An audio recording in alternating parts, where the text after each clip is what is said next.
out. I can't take that in, but then I'm watching him watching, so that's a slightly different thing than if you're deliberately keying it in yourself.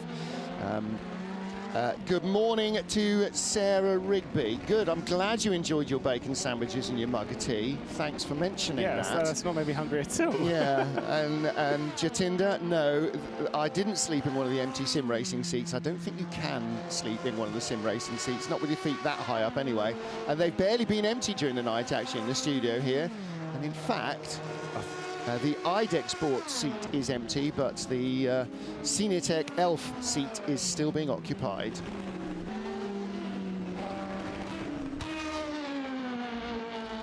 Six hours to go in the 24 Hours of Le Mans Virtual for 2020. It is 9 in the morning, Central European summertime.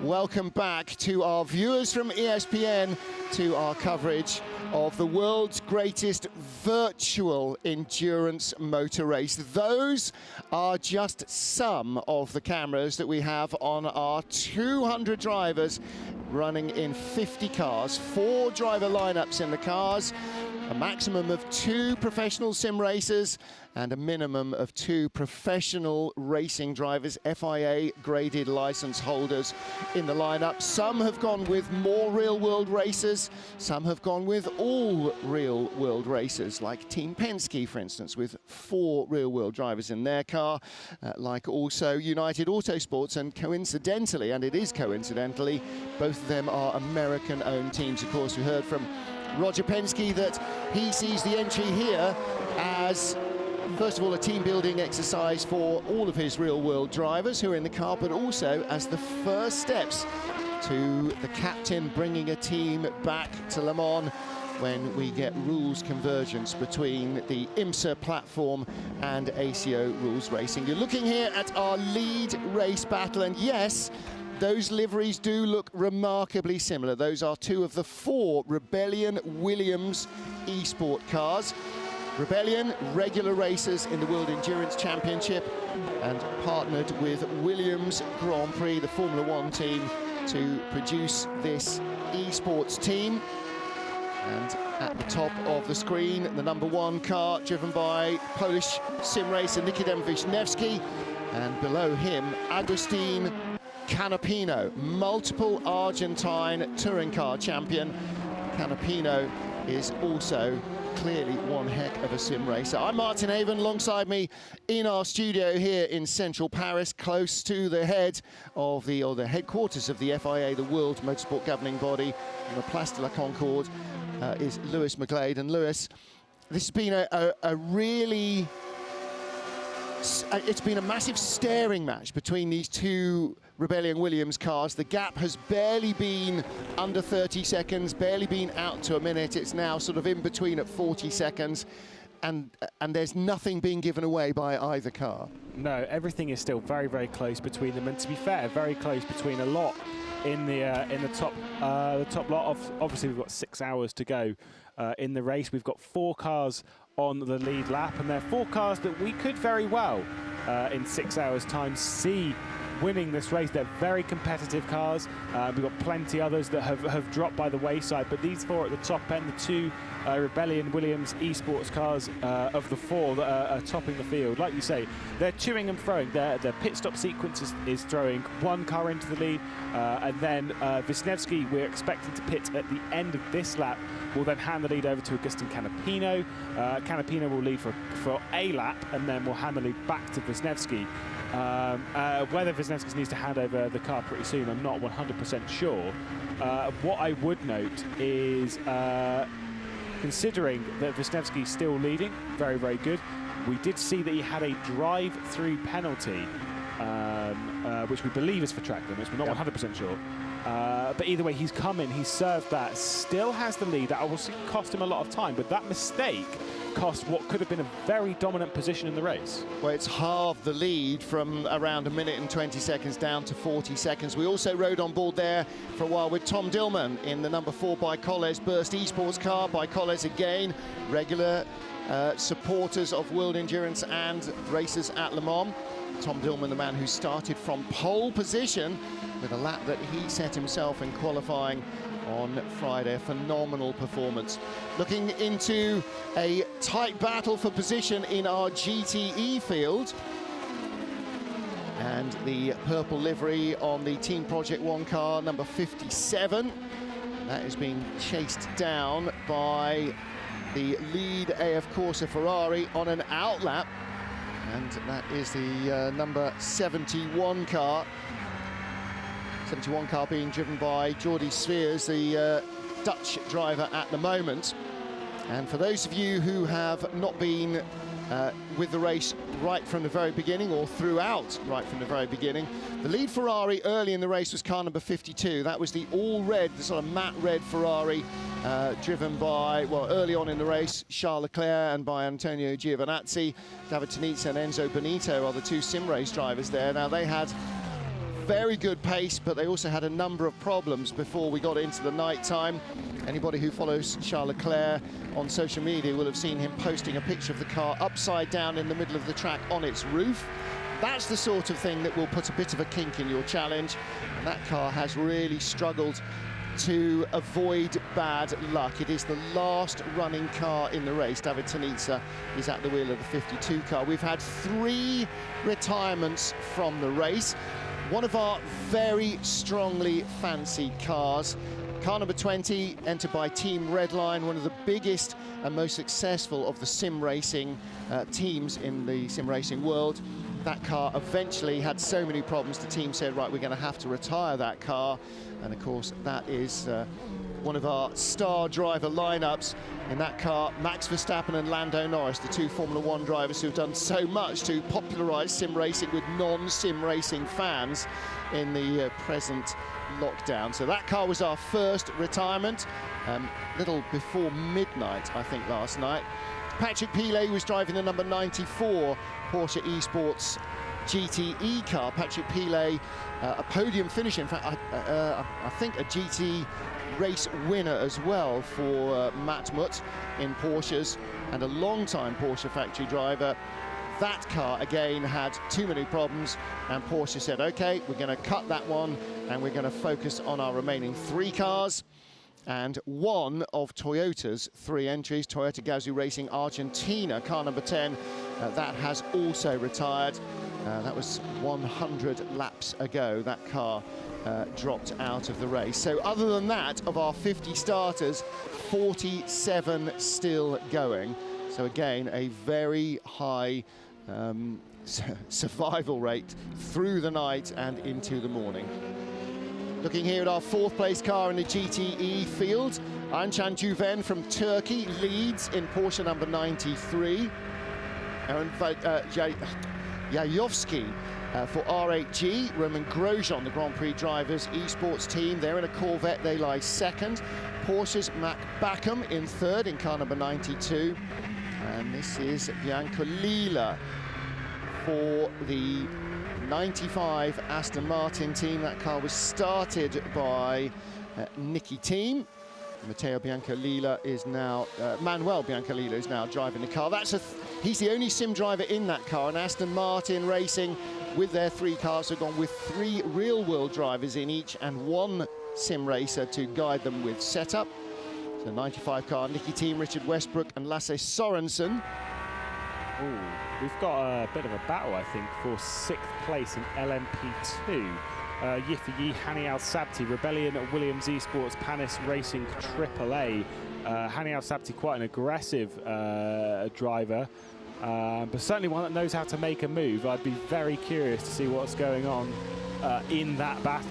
Yeah, they're only a quarter of a second apart at the last split. That's down to 1300ths of a second. And in fact, that has changed. Al-Sabti has come through on our timing screens in 6th position. And there is the Macedonian driver, Yayovsky. That's the flag that you can see by his name, the flag of the Republic of Macedonia. We've got drivers racing in 37 different countries in most continents on the planet. We've got drivers racing on the East Coast, the West Coast, and in the center of the United States of America. We've got drivers in Canada, we've got drivers in South America, we've got drivers in Europe, we've got drivers in Asia, Australia, New Zealand, And we also, the only drivers, or the only continent that does not have drivers racing from home there is Africa, well, and Antarctica, but that was, I guess, pretty much a given. Canapino now cycles to the lead of the race in the number 13 Rebellion Williams eSport car, as Wisniewski, the erstwhile leader, car number 1, hits. And looking there at Ayanchan Juven, the race leader in GTE. One Macedonian, not too far away, one Turkish driver as well. Indeed, I wonder that there is a few development studios in Macedonia, not for this game, but for another racing game, Race Room. I was like, in Macedonia, fair enough. Erhan's done a great job to, in sim racing terms, put Macedonia on the map. So now we need someone from Antarctica to step it up. So someone get an internet connection and a sim rig down there, and off we go. Well, you never know. There may well be scientists or workers in some of those stations in Antarctica doing scientific work who are sim racers back at home. Lane. Yep. As he comes down, Nikodem Wisniewski on his outlap will retake the lead of the race. So Wisniewski is in the top of your picture, and Canapino was in the centre there. That was Tom Dillman in the glasses and the T-shirt in the bottom. So that was a view of the drivers of the top 3 cars in the order in which they will now be back out on track. You can see that Wisniewski has left the pit lane and Canapino's car is there stationary. So fuel and tyres. And with regard to the tyres, again, we've talked about this throughout the race so far, but for those who are sort of tuning in for the first time and just getting to grips with the fact that there is a Le Mans 24-hour race going on, even if it is in the virtual world, unlike the real world, there is no financial implication for throwing tyres at the car, so there is no rule limiting tyres.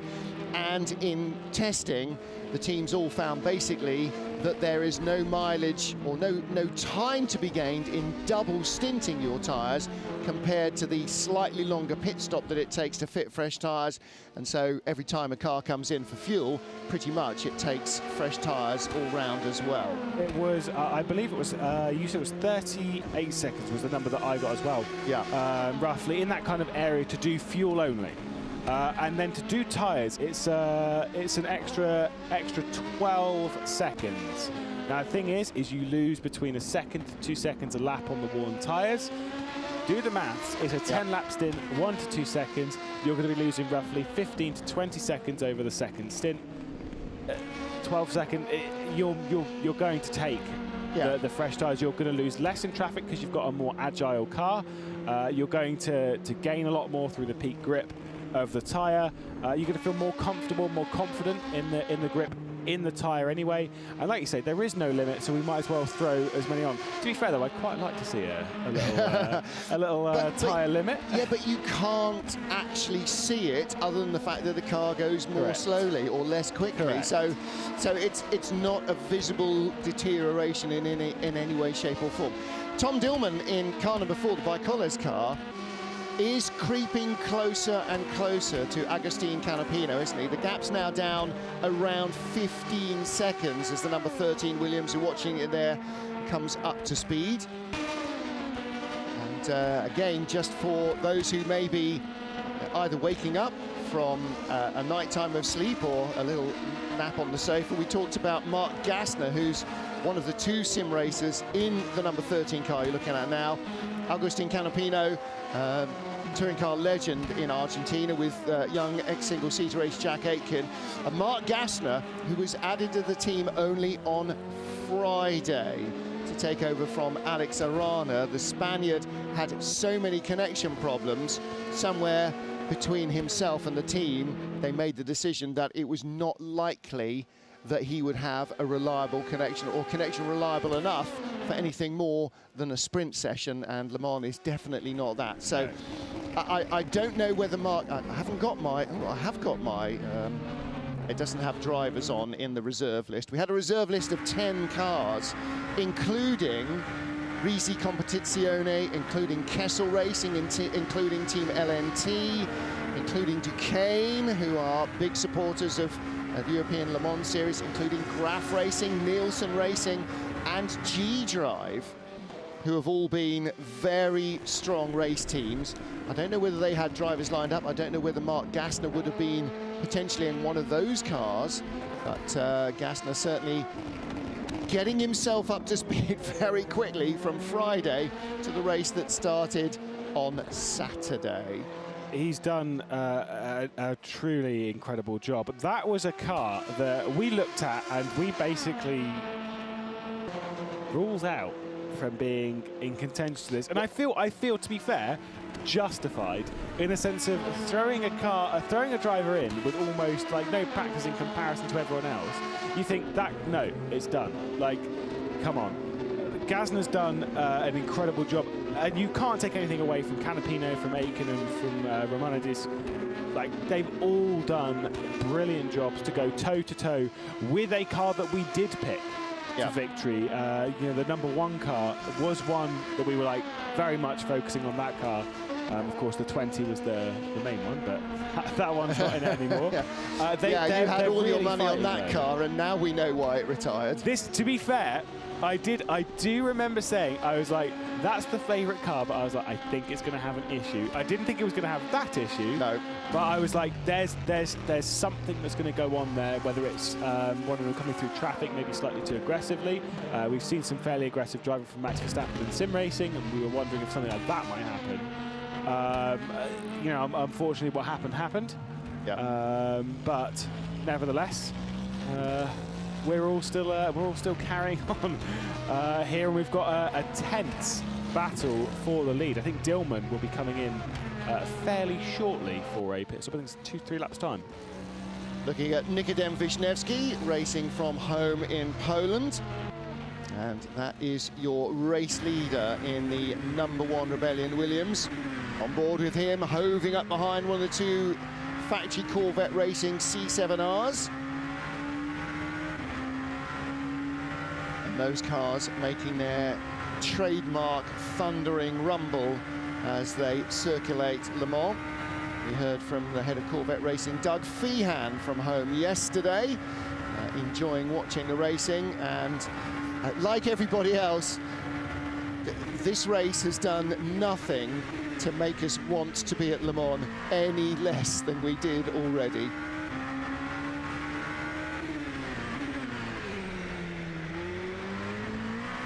First gear out of Arnage, the slowest corner on the circuit, and then on the public road again, heading back towards the pit lane. And a very different look. If you watch the 1970 movie Le Mans with Steve McQueen in it, you will see much of the same track, but oh boy, it looks very, very different. It's twice as wide now, the public road there, as it used to be in the days of Ferrari 512s and Porsche 917s. And there are no ditches and no stone kilometre markers on the side of the track as there used to be, but it is still very much a challenge that drivers from the 60s, the 70s, even the 20s and the 30s would still recognise.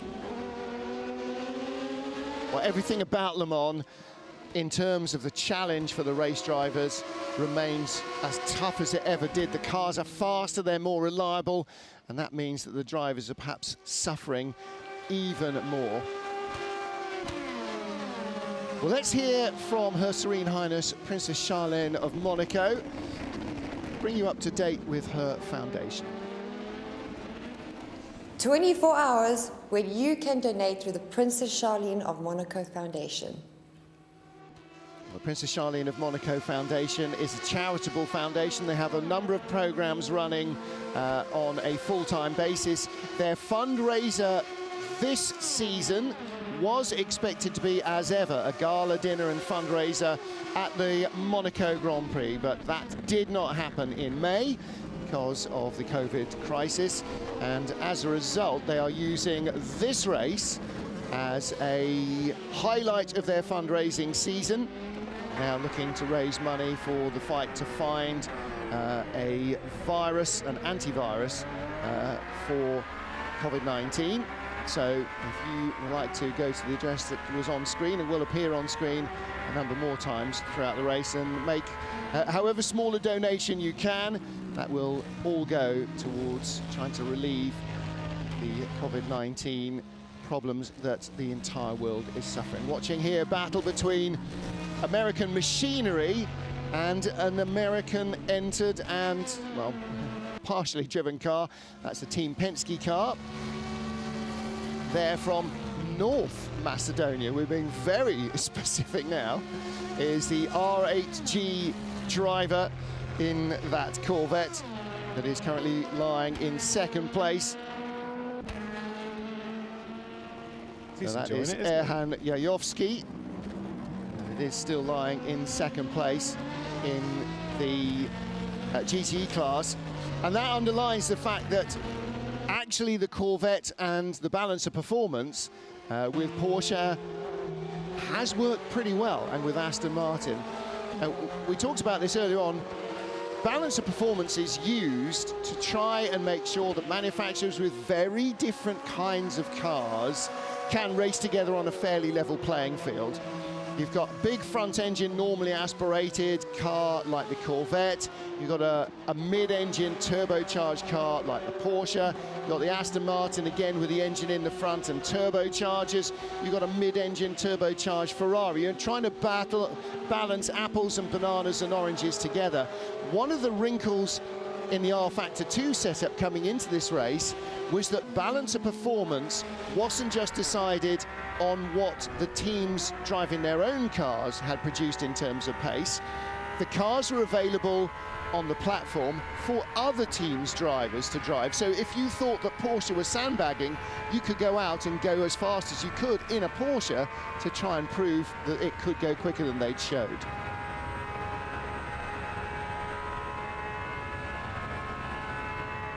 Riding on board down the Circuit de la Sarthe with the race leader in the GT class. This is the Porsche of Ancan Juven, the Turkish driver, the 93 Porsche eSports car. And that car up 2 spots from its grid position. They started on the second row, but some of the big gains for the second place car, the R8G eSports team. They're up to second from 8th on the grid. And car number 64, that is the lead Corvette racing entry, that's up 11 spots from its grid position. Tommy Milner is driving that car in 6th position. Those are the factory Pratt & Miller yellow Corvette racing entries. And those 2 cars still circulating. Tommy Milner now up to 6th place.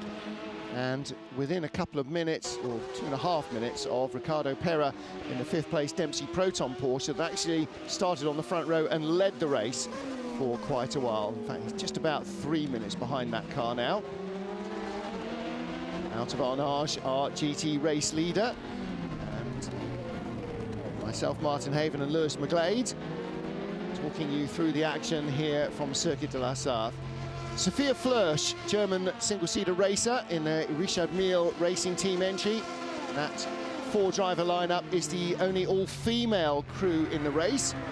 IndyCar racer and team owner Catherine Legg had an incident in the car earlier on. You're looking at Sophia.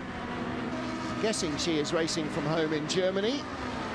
And if you go onto YouTube and put in the name Sophia Flörsch, O-E-R-S-C-H, you will see probably the first, and a number of hits will be of her monumental accident in the Mcleod Formula 3 race a couple of seasons ago. She has fully recovered from that and back racing in the real and in the virtual world. A great view of how much steering angle you have to put in, Lewis, to get through that forward chicane. It is very slow and very tight, and when you've been at the sort of speeds that you're doing on the quick sections of Le Mans, it must be so easy to carry too much speed into the forward chicane. That takes, I think, probably a lot of discipline. There in Arnage, they're so slow compared to the corners that precede them. Arnage was always, for me, my least favourite corner on the circuit because it's so lazy. But the forward chicane, definitely not far behind behind that. I always, in the race, not so bad. In a qualifying condition, it's kind of tricky because when you get there, you think, it's done a really good 3 minutes of work, and I don't want to throw it away. And you've got two things that cross your mind: you either throw it away by being too nice through the final two chicanes, the 4 chicanes, or you throw it away because you push too hard. And it's such an annoying thing when you get to that point. In the race, it's not so bad. It's sort of like, you can accept that you can lose 2 or 3 tenths there because it's not about lap times. You get more and more comfortable through it as the stint goes on. By this point, realistically, they should be pretty comfortable going through it. They've gone through it a good a good 290 or so times. They should be more or less comfortable through that. Still, though, our nudge never gets easier. That corner, I'm sure Mcleod will tell you later, that corner can become very frustrating.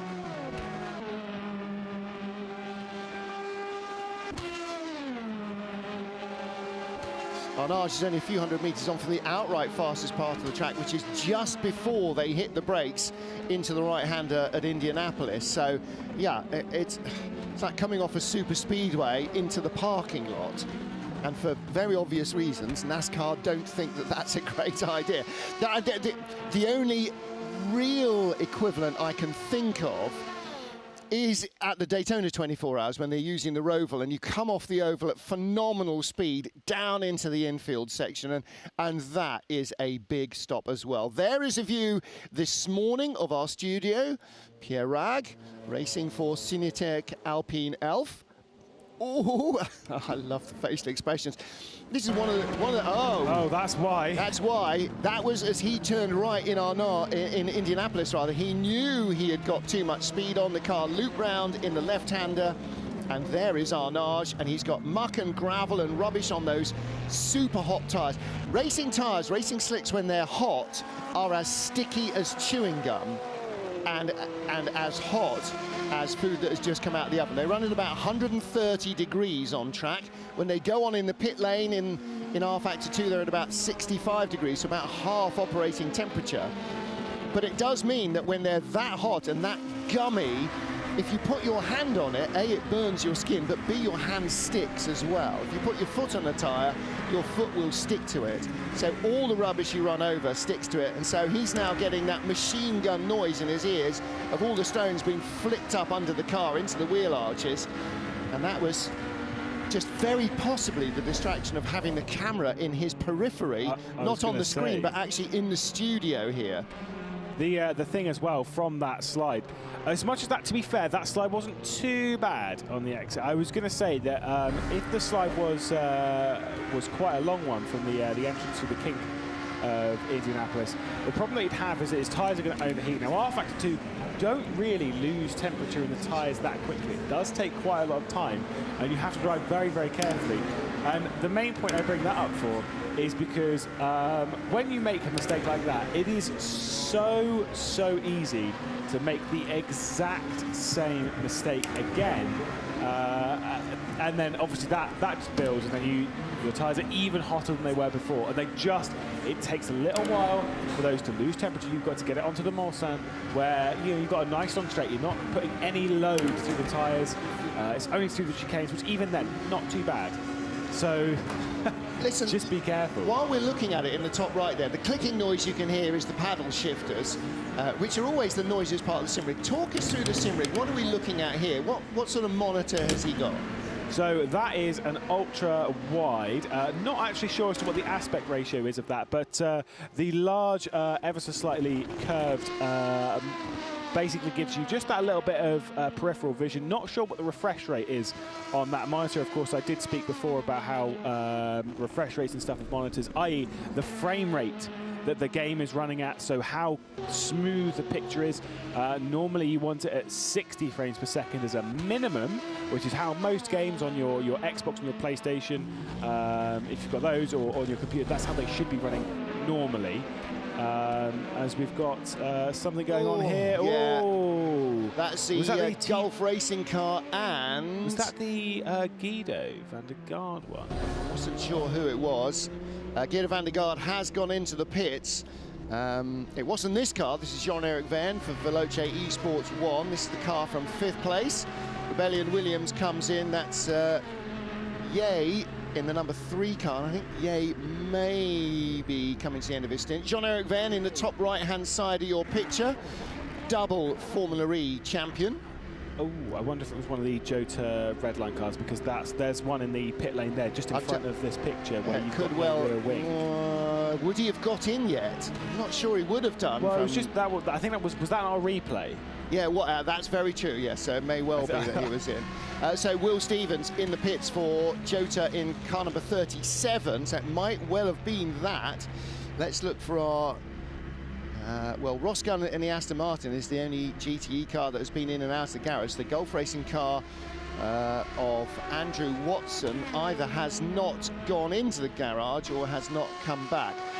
I did mention that Jean-Eric Verne, a double Formula E champion, and got a big shrug and a disparaging look from Audi Formula E team boss and our friend and colleague Alan McNish. So he brings me a nice mug of tea and I throw him under the bus. He's not having the mug of tea back. We'll hear from Alan shortly, and he and Hayley Edmonds will be chatting to guests online as well. It's time to start. Now our TV production truck is back in full effect. Time to start getting some guests online. Meanwhile, riding on board will our race leader. Enjoy this. 304, 5, 6, 8, 10, 15, 18, 21, 22, 23 kilometers an hour. 323 kilometers an hour. I don't know exactly what that is in miles an hour, but it's a lot.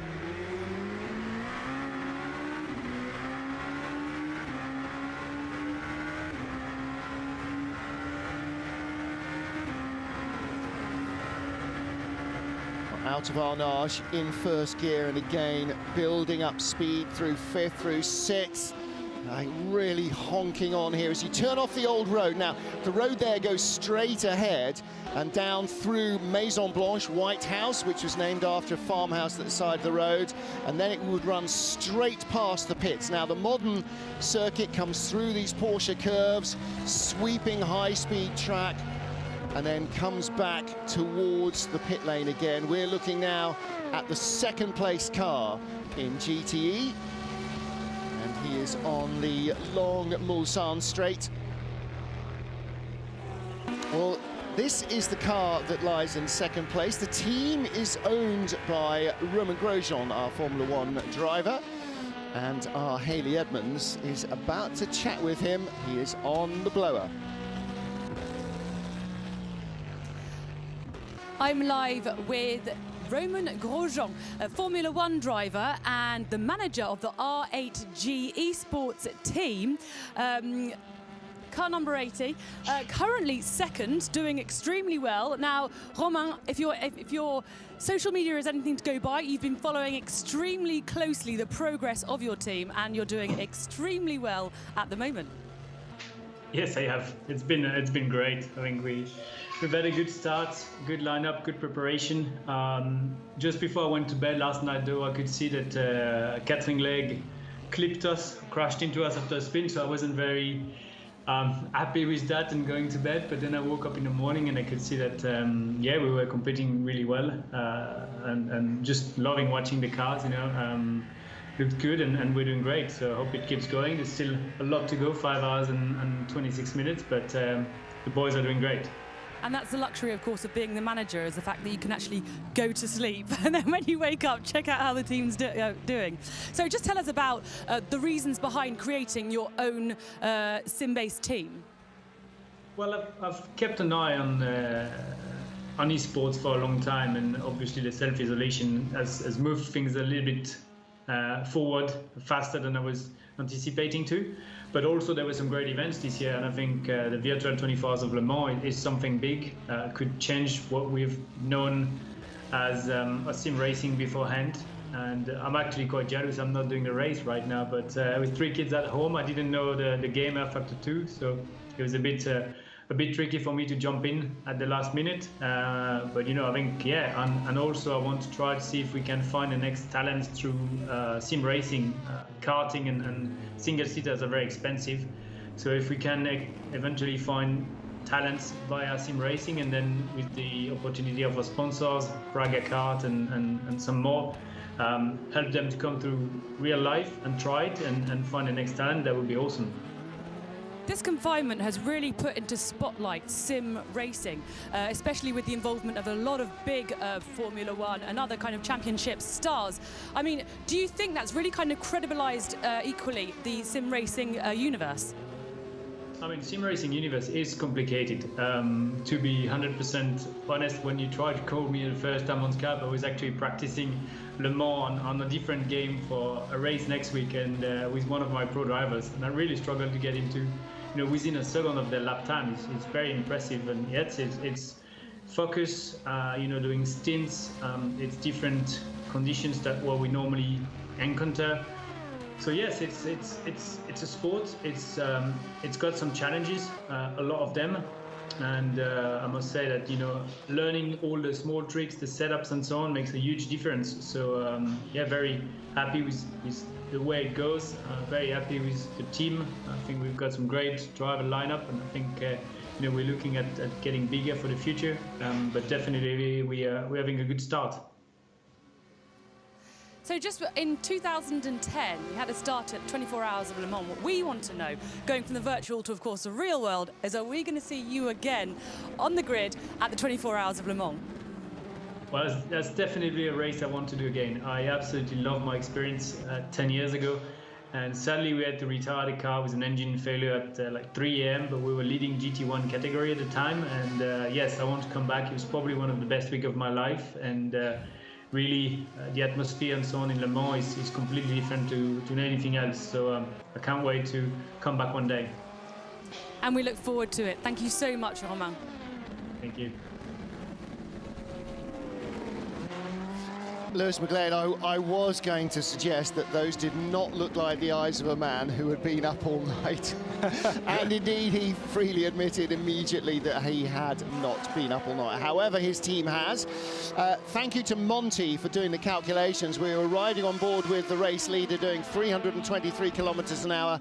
That is 200.7 miles an hour in old money. So yes, that does qualify as pretty quick. Another question online from James Brown wants to know, would it be possible to have a full sim and pro championship such as this event running parallel to the World Endurance Championship?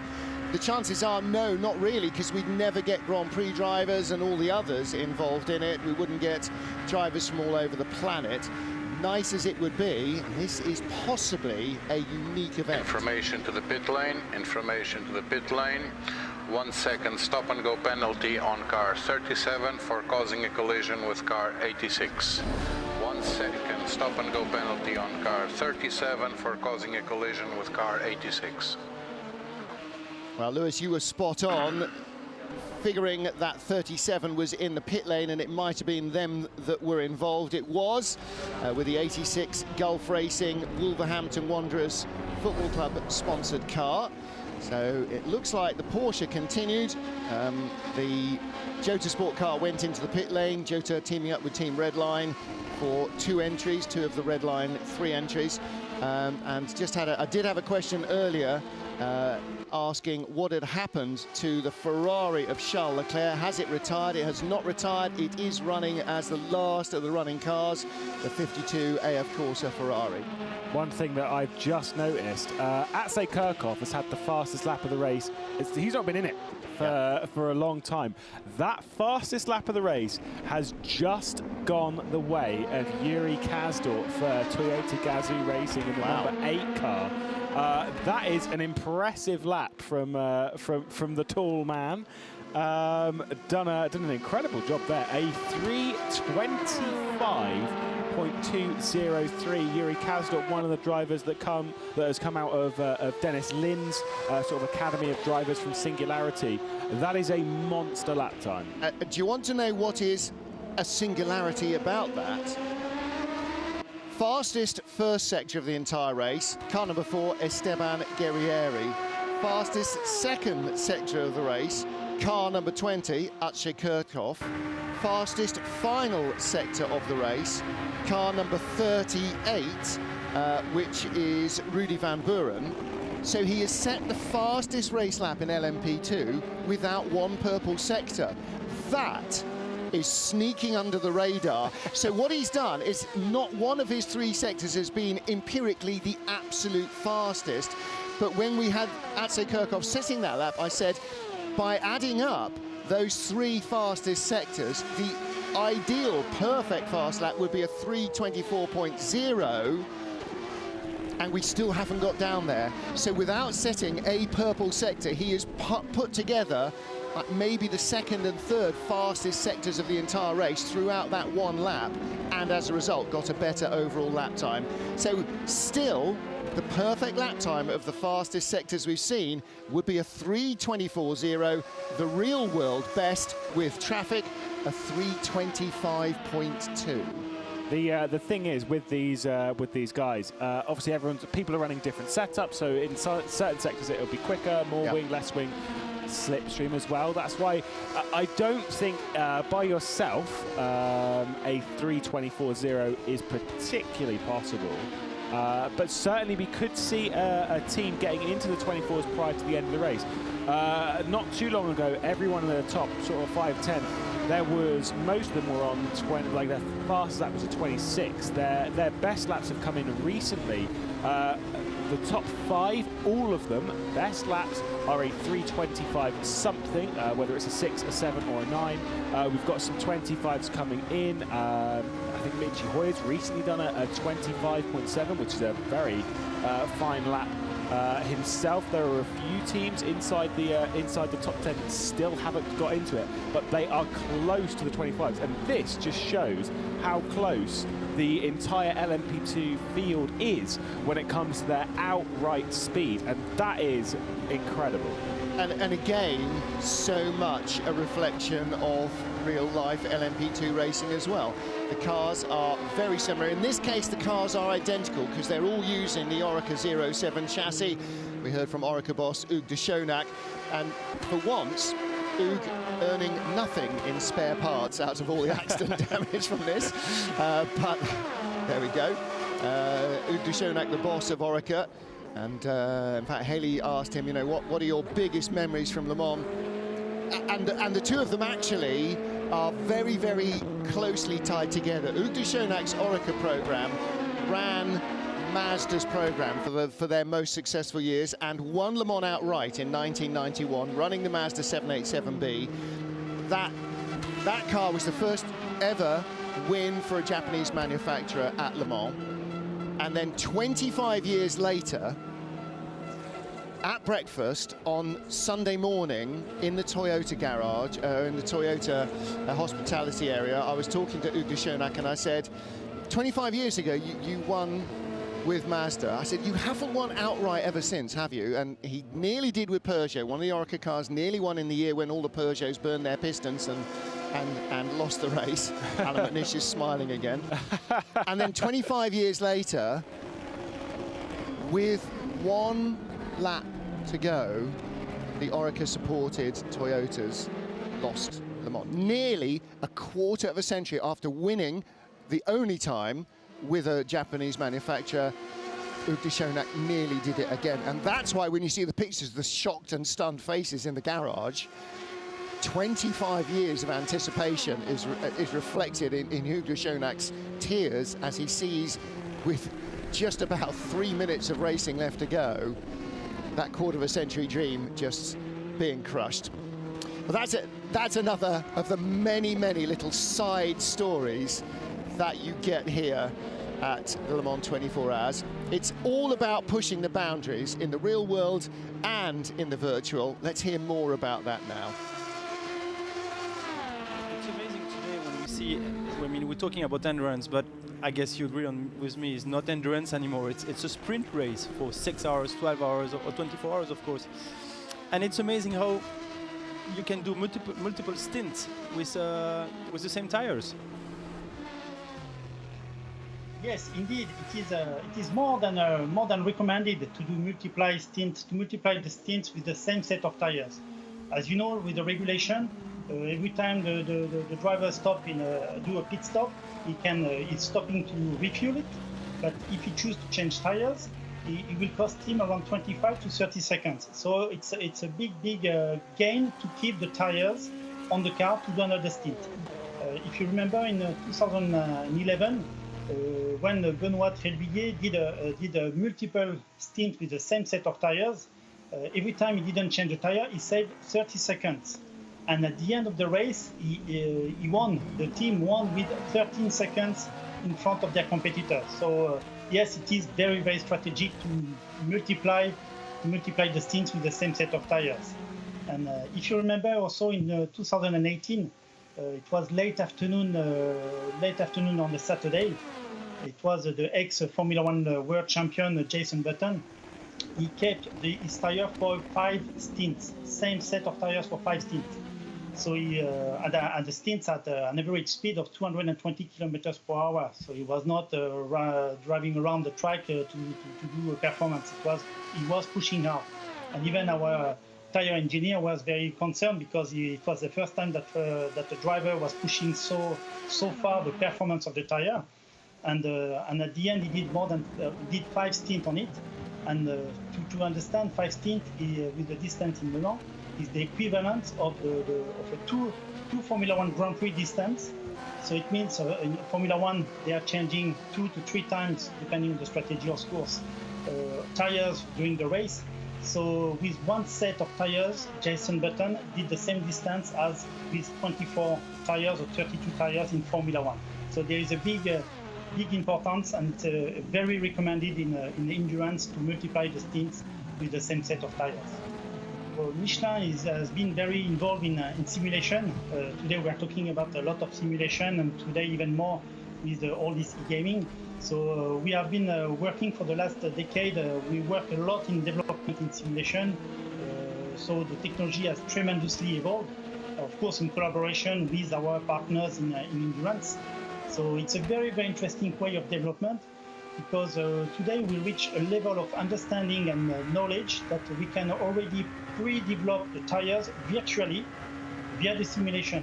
It means our engineering team in Clermont-Ferrand, they work on it, they develop tires virtually, they bring memory sticks, they go to the car manufacturers, they go to Ferrari, to Porsche, to Aston Martin, to Toyota, to Corvette, with tires on memory stick.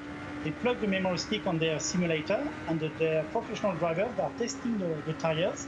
They are pre-testing the tires because to know which direction we have to take with the parameters of the car, and we save a lot of time, of course, a lot of money, and this is a knowledge that now we are gaining to develop. This is the way for us to develop the future. And with this knowledge that we are having in simulation, it's progressively being transferred to the virtual gaming, of course. We can see today that Michelin is partner of the 24 hours Le Mans virtually. So it's a good, because we are digitaling the models of the tires, and we bring this technology also in this game, and we start already to master all the aspects of the tire performance. And we are so proud to be able to bring this experience of Michelin, the virtual experience, to the e-gaming also. Firstly, next season, for the next week season, we're going to introduce a new fuel with a higher renewable content, which allows us to introduce biocomposites. So we're going to have a greener fuel. We try to reduce the CO2 footprint coming from the racing fuel. So 2021 will be the first step, and then we're going to continue this work, having a fuel containing more and more hydrocarbons or other renewable components. So trying to reach a fuel which will be 100% green, or will be at least 100% renewable content. That'll be the work done for the next seasons. And then after, we're going to start the work also on the hydrogen.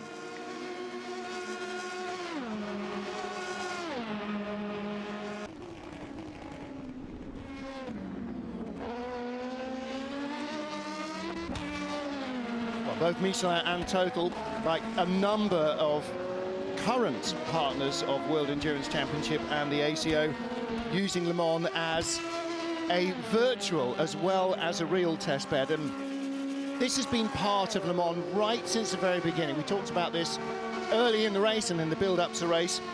Since 1923, when the first 24 Hours of Le Mans was run, it has been about not just motor racing, but testing technology. So many of the developments that were tested and tried and tested and put under such extreme stress at Le Mans over the years are now a regular part of your road car.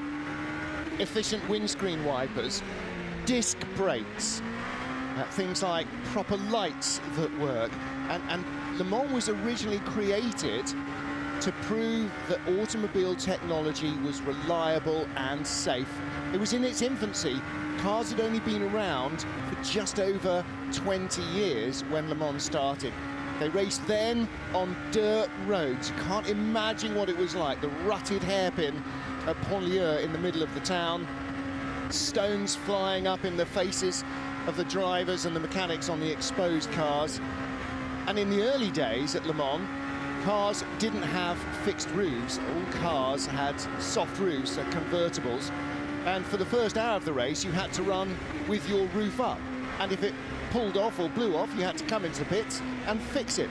And the pits are called pits because they were trenches by the side of the road in which the mechanics stood and kept their kit ready to jump up when the car stopped at the side of the road. So all of this is about pushing the boundaries. Our safety car is a virtual version of the hydrogen-powered H24 race car, which the ACO see as the future of motorsport. And combining the real and the virtual world here in this Le Mans 24 virtual, that is also pushing the boundaries.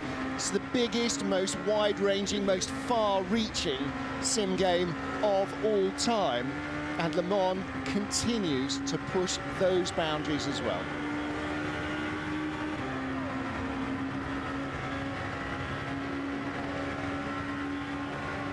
Riding on board with Nikodem Wisniewski. He's racing from home in Poland, one of 37 countries where drivers are running in this race. Let's get down to Hayley Edmonds, our virtual pit reporter, and hear a little more from the Williams team. I'm live with Louis Deletraz from the Rebellion Williams eSport team, who are currently leading this 24 Hours of Le Mans virtual.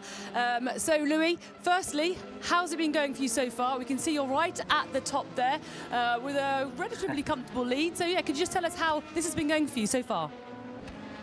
Well, it's been going pretty well. To be honest, the first 3 hours was very dramatic. We had a drive-through, someone crashed into us, we had damage, had to repair. So we thought that was over. The red flag happened, bring us back to the pack, and then everyone has been super fast. We got back, took the lead, and now we have a bit of a margin.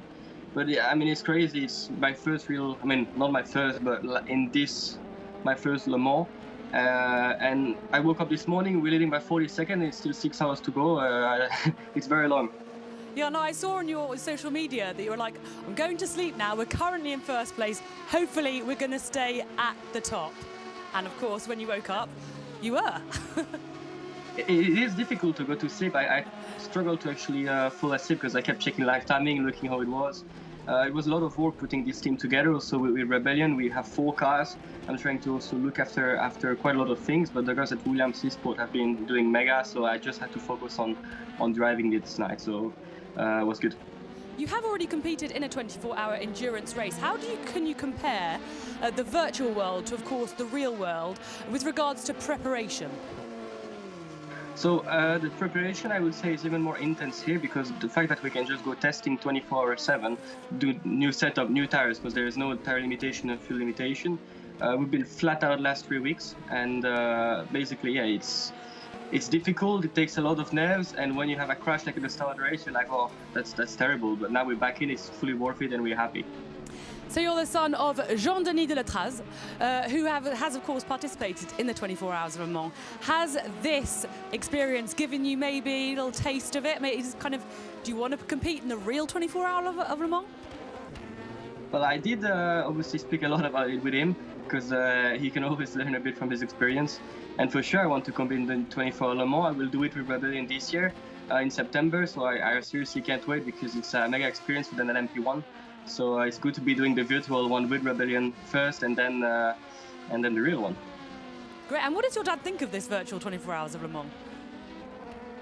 He's never been a big fan of gaming and sim racing, but he has said that it looks great on TV, that you guys are doing a fantastic job, and that it's definitely interesting to watch. Well, great. Thank you very much, Louis. Thank you.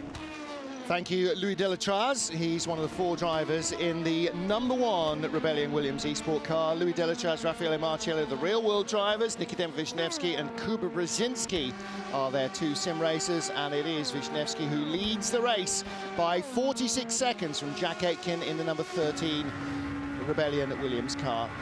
And again, big kudos to the boss of the World Endurance Championship, Gerard Neveu, and his team for pulling together not just a superstar grid, but a 50-car lineup with 10 more that they had to turn away at least on the reserve list, and for making this happen. It was just a wild idea. Gerard sold it to the ACO. Let's make this happen, and he has turned this into one of the biggest sim racing events that's ever happened.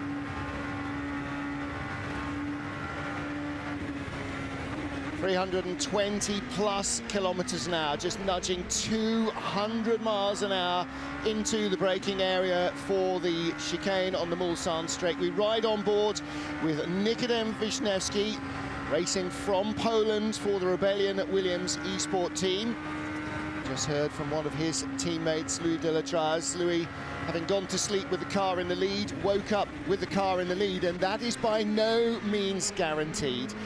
Wherever you are, thank you for joining us for our coverage of, I don't want this to come out the wrong way, but what is hopefully the first and only virtual Le Mans 24 hours, because we all know the reasons why we are not really racing at Le Mans. The COVID crisis that has hit the world like a sledgehammer has made this, and it's the only thing that has made this possible, to get Grand Prix drivers and IndyCar drivers and teams from all over the world mixing sim racing and real-world racing. It's been a mouth-watering warm-up, if you like, for Le Mans in September, but as a standalone event, just so immersive. You're looking here at our Porsche eSports team race leader, Turkish driver Ancan Juven, just 2 minutes ahead now of the RHG eSport Corvette. And it's Reto Kapets, the Estonian driver, who is in 2nd place in the Corvette, just a couple of minutes behind.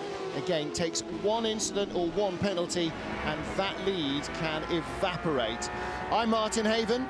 Joining us on commentary, multiple Le Mans winner Alan McNish, and one of our e-racing, sim racing experts, Chris McCarthy. Chris, now you just heard Louis Delatraz talking about being able to get a little bit of rest.